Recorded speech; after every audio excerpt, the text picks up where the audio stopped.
Oregon weather forgot her meds again.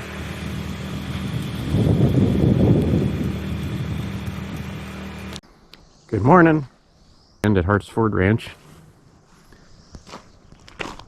This truck hopefully is going bye-bye today. I put it for sale Thursday or Friday. Thursday. I've decided not to keep the ZF5 out of it. I'm going to keep the ZF5 out of that F-superduty over there, since it's a Power Stroke version and it has a PTO on it. This truck is a 1980 F350. It has F-superduty running gear. 10 lug wheels, front and rear. They left the F350 front suspension in here. It's not the F-superduty solid I-beam axle like this truck has. This has the actual F-superduty I-beam axle in it. Anyways, what I've decided is that today, since I haven't been driving behind either of these trucks in a while, I'm just going to shove them back further. Hopefully put some more gravel down.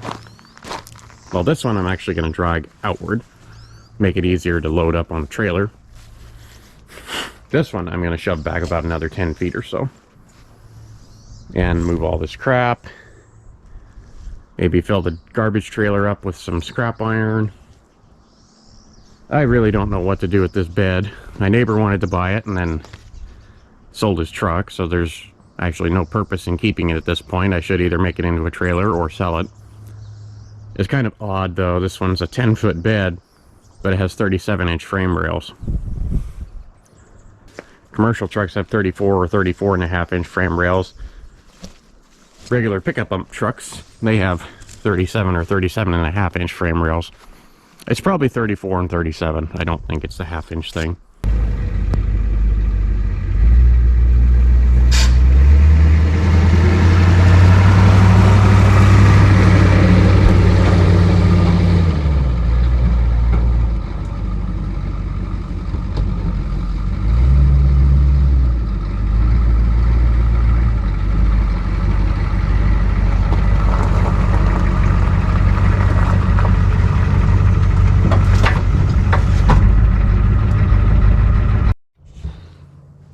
Alright, so I have a very rare levitating tire.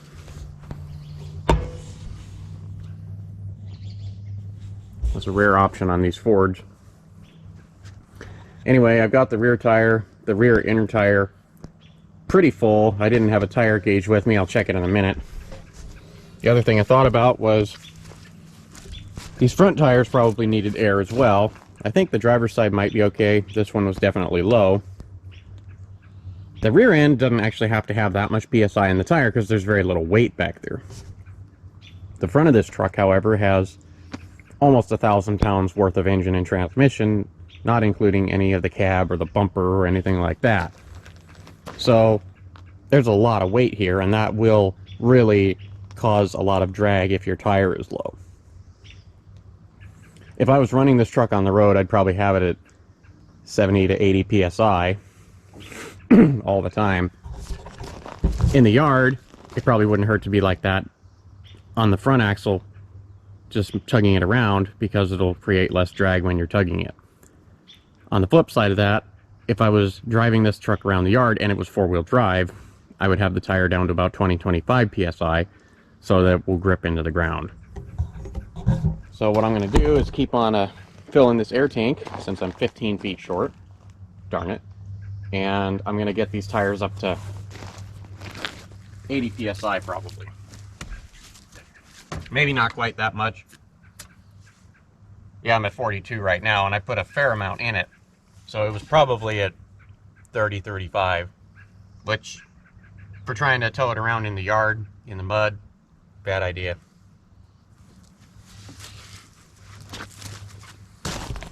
Good as new. Tight enough.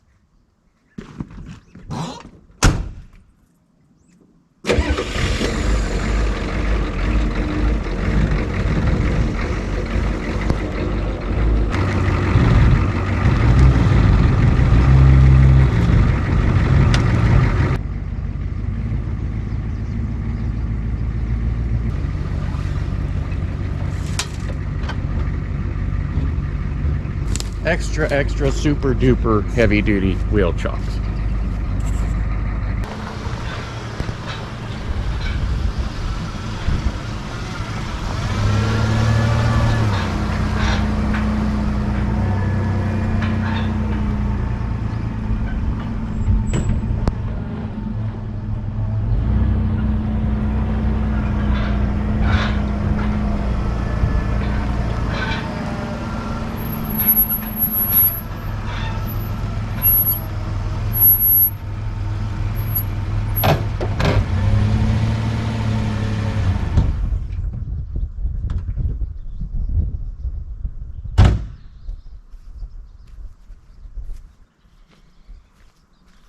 Buy a short bed, Dad said. You never need a long bed, Dad said. Until you want to haul a set of tires on your water truck and you don't have any room. So the wheels and tires on this farm truck have been on it since we've owned it, and that's been about 6 years, I believe. And the one in the front right keeps going low, and actually it keeps going flat lately, so I'm done with it. And they're practically bald. For a yard truck, they're pretty much bald. All of them are like that. So what I'm going to be putting on here are these bad babies. Tread ain't that great either, but they don't seem to be losing air, and they look cooler. But first order of business is to take care of business first. I was going to sell this entire truck yesterday to an interested party, and of course they ghosted me. Typical marketplacean. Didn't show up, didn't respond, saw my message, still didn't respond. Fine, the other guy is still interested in just the transmission, so I am going to pull the transmission today. Benefits of working in the light: you can actually see what you're doing. So to the best of my understanding, everything is disconnected except for these two power leads, the two motor mounts, this power steering hose, maybe the throttle cable. Oh yeah, we're getting ready to pull this. Shouldn't be a lot left. So I'm going to just go ahead and pull the core support probably. And when I say pull the core support, I do not mean take a Sawzall and go weep weep, because that's dumb. This is in good shape. If it was beat up and crappy and rusted out and whatever, then Sawzall is fine.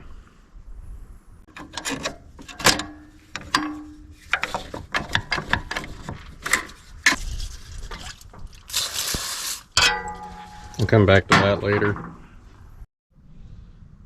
So Ford apparently can't figure out what size of nut to put on here. 15 won't fit tight enough. 16 is way too tight. 5/8 is too sloppy, but 9/16 won't work. So I tried the other end of the line down here on the pump, and I found that 5/8 actually fits perfect. Now we're just going to give it a few gentle taps with a sledgehammer. Oops. Okay, now, are you going to behave? Nope.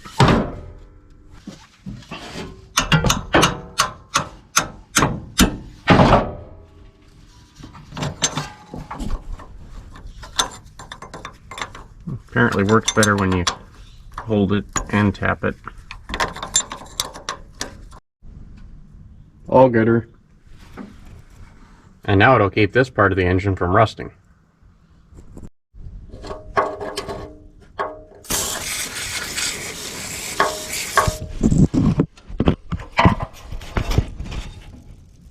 Awesome. I hit everything except the nut I wanted to hit.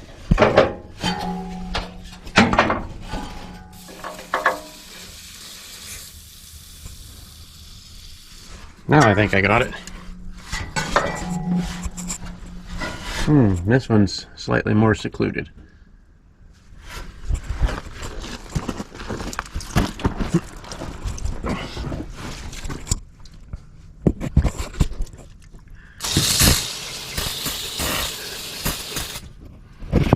Got it.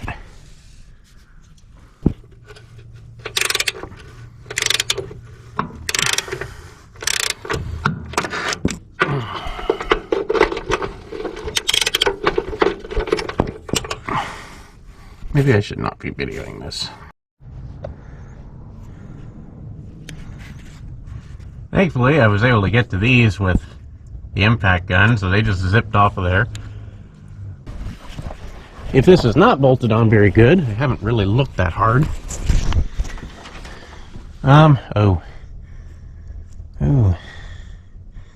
It's got one bolt in the top. It's got one bolt that's extremely short right here. I might be better off just taking the transmission out. I'm still gonna remove the motor, but I may be better off just lifting and removing the transmission.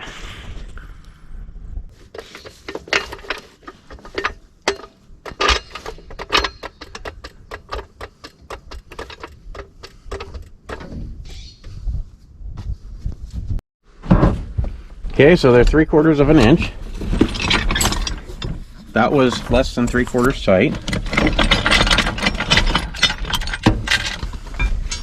They did put half of a rag inside the top of this, so it can keep half of the dust and dirt out of it. That's awesome.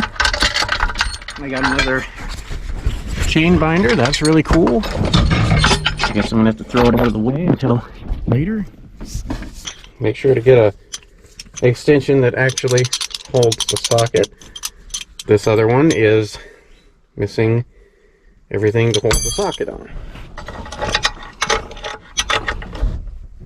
This is definitely impact rated, even though it's chrome. This is, yes, this is impact rated.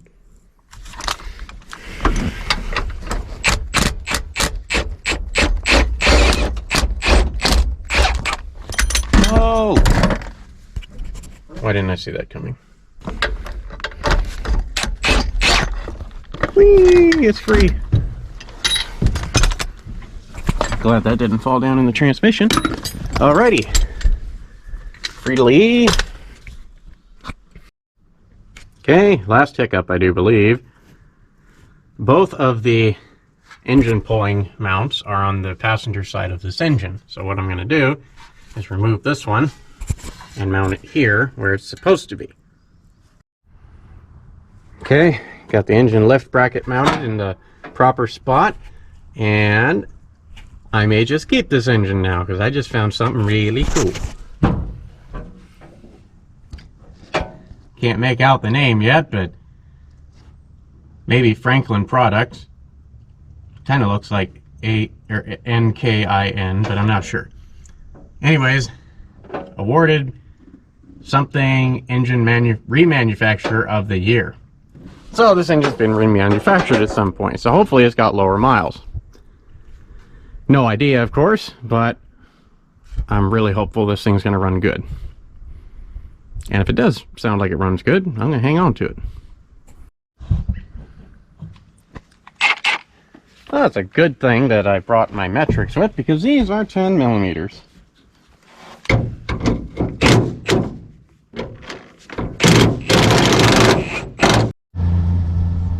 Well, the Milwaukee brand pendulum seems to be telling me that I'm going to pretty much be pulling straight up, right where I'm at. And I'll be pulling it back into the cab. So what I'm going to do is bring it forward probably 1 foot.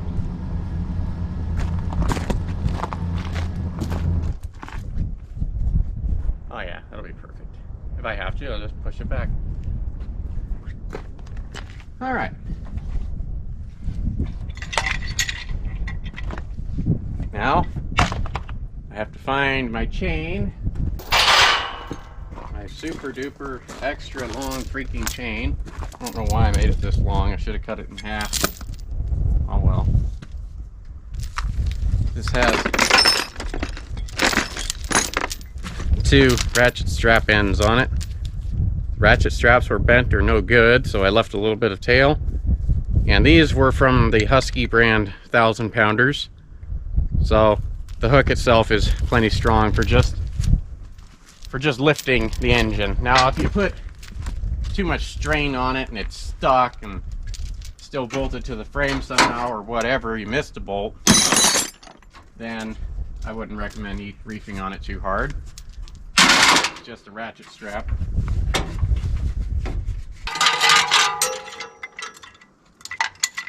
That.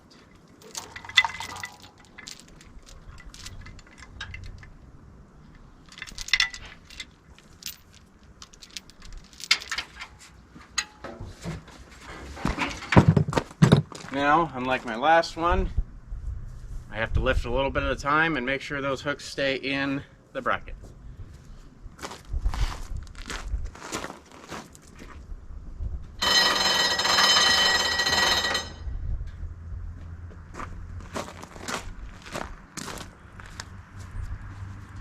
Yep.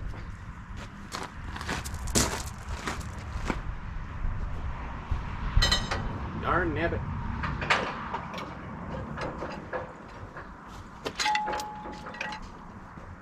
Cable came out of the pulley. Now, are we still hooked?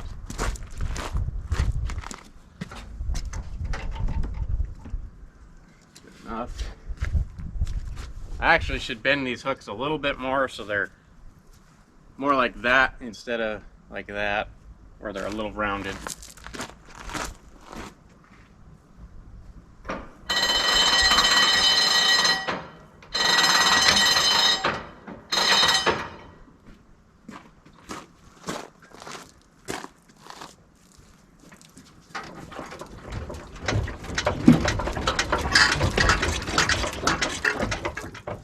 Boy, she sounds solid. Here comes the antifreeze.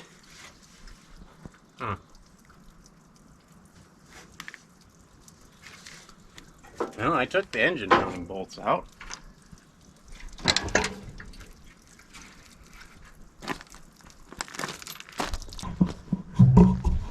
Guess I could get you a little closer to the action.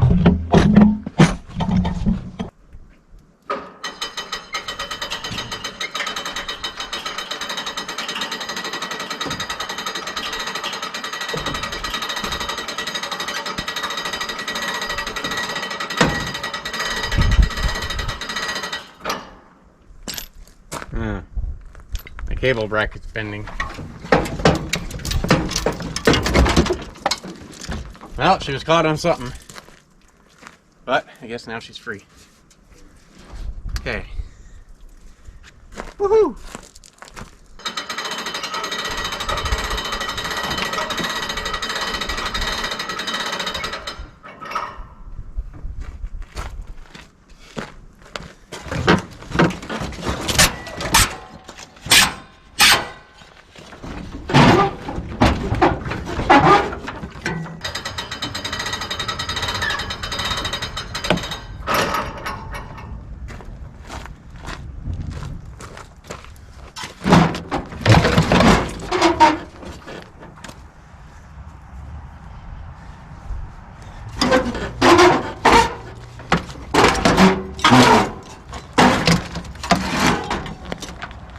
That was just a fan, no big deal.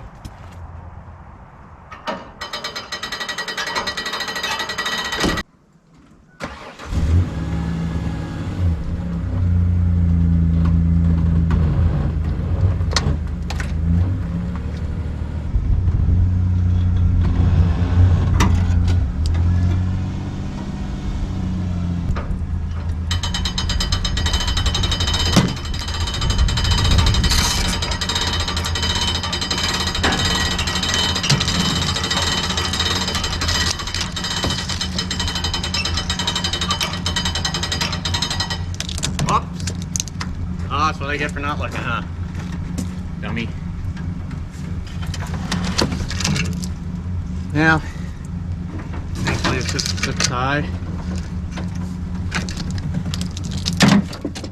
Bingo!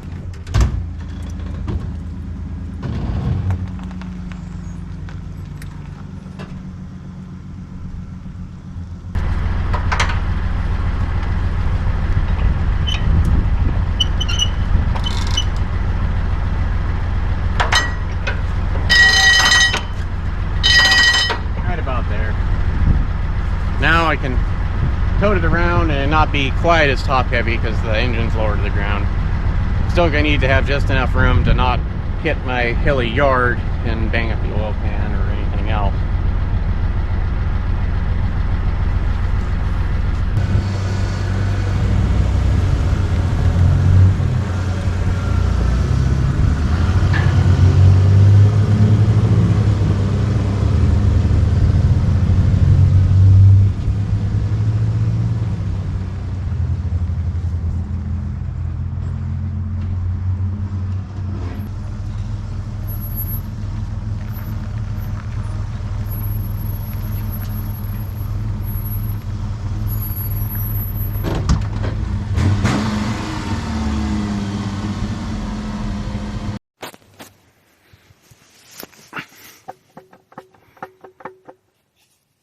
Won't budge.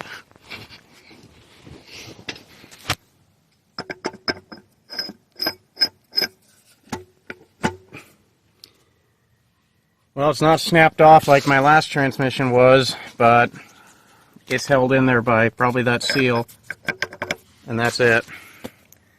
So this transmission is blown too. However, for anyone that's doubting it, this is a 572.76 gear ratio, and this transmission was bolted to a 7.3 IDI, and to the best of my knowledge, this was an option only in F-superduties, and that would make sense because the running gear out of this truck, come on phone, anyways, it's out of a 1988 F-superduty, Dana 80, big bad transmission, 10 lug, 513 gears. So, because this is an F-superduty transmission, it makes sense that this would have the low gear ratio option. I'm just totally bummed that it's broke. I'm kind of bummed that Old Blue couldn't move under her own power when I got rid of her, but Old Reliable here has been doing a pretty good job as a little tow truck slash push everything around the farm truck. The old cabin chassis that I just took the heart and soul out of is going to be going back beside the barn over here by the old rollover truck, this red and white one here.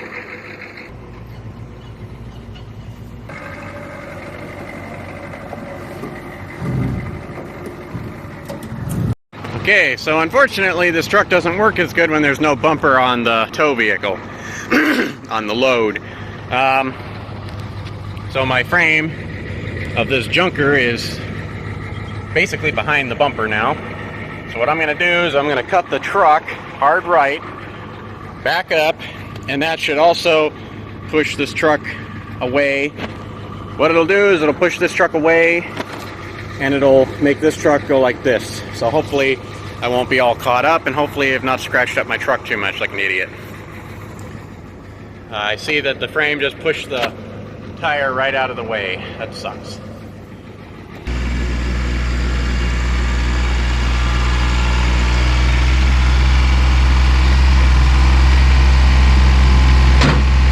Mistake correction number 1. Put a bumper on the frame so when I push it, it doesn't screw up my trim. Mistake correction number 2. Take 5 seconds. Can you see it?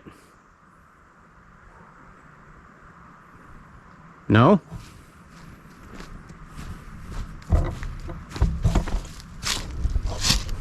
Wah, wah. This is why when I take the trailer elsewhere than home, I always throw it in the truck. That way there's no disputing whether it stays locked in or not. Now this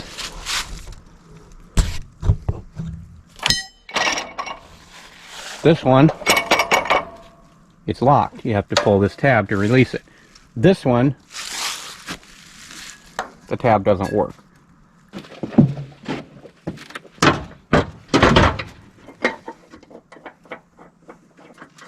There's a couple of brackets on the back side of this bumper.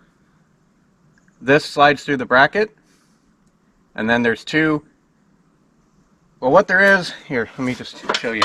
In case you're not familiar with these heavy frickin' bumpers. There's 2 vertical slots on the bumper. Don't fall on my feet. There it is. So 2 sets of these. These go up and down in the bumper bracket, and then they go side to side in the frame bracket. You can move the bumper around quite a bit. All I want to do is just get the bumper on here so that when I push it around, I don't do stupid stuff like beat up my truck. That charade last night was idiocy. Completely preventable idiocy. Mint. My mom asked me why I left the truck out here, this naked truck with no body on it, and these beautiful seats out in the weather. I mean, I wouldn't want to put them in a daily driver or anything like that, because it's probably still retaining moisture and it's going to mold. Anyways, this truck is now going to go way back yonder where the Chevy Love was, because I don't want it too far out of the yard, just because of certain individuals. But I definitely want my spot back by the barn. One more junk truck pushed out of the way.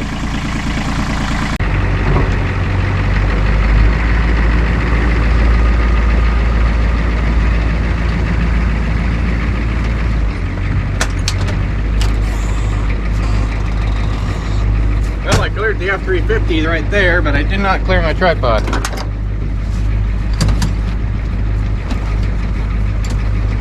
At least not at that angle, I won't.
So I think start to finish, from moving that truck over here Took me just shy of 22 minutes. I probably climbed in and out of the truck 13, 14 times. I should have counted. So that was a miserable job, but that's what I get for being by myself and not having the right equipment to do this kind of stuff. I shouldn't say the right equipment, just the easier to use equipment. My barn is in need of a little bit of repair. That's on the agenda pretty soon. Look at that. The F350 crew cab is gone. Now all that's left is an F350 crew cab.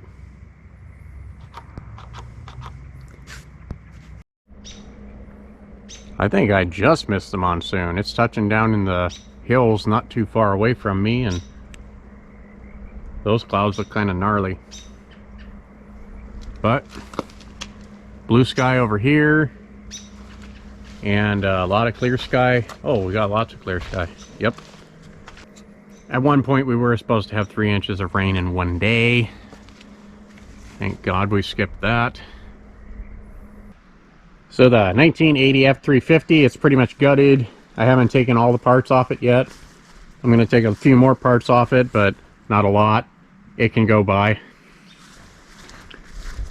I'm not sure if I want to keep the Dana 80 yet.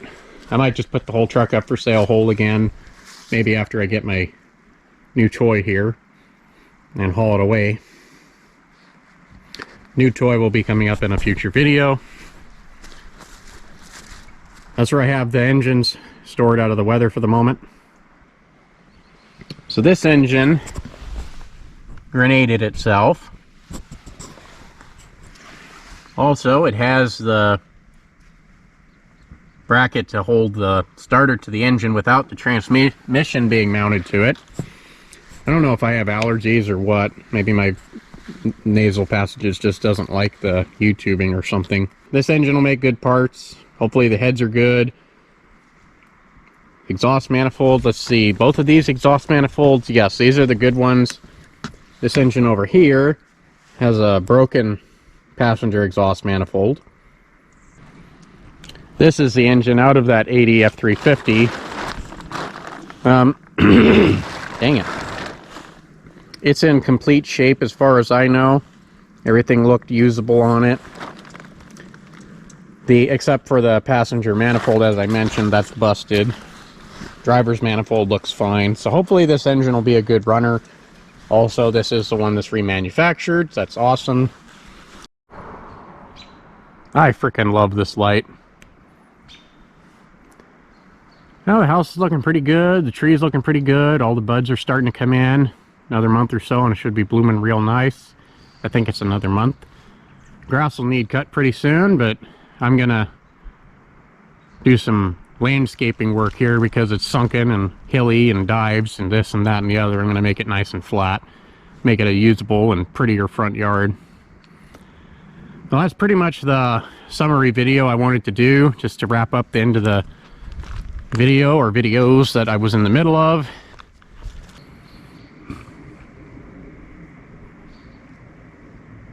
Well, thank you all for watching and watching the circus that I've created, but hopefully there will be non-circusy and more awesome, fun, go grab fun stuff or junk videos in the near future.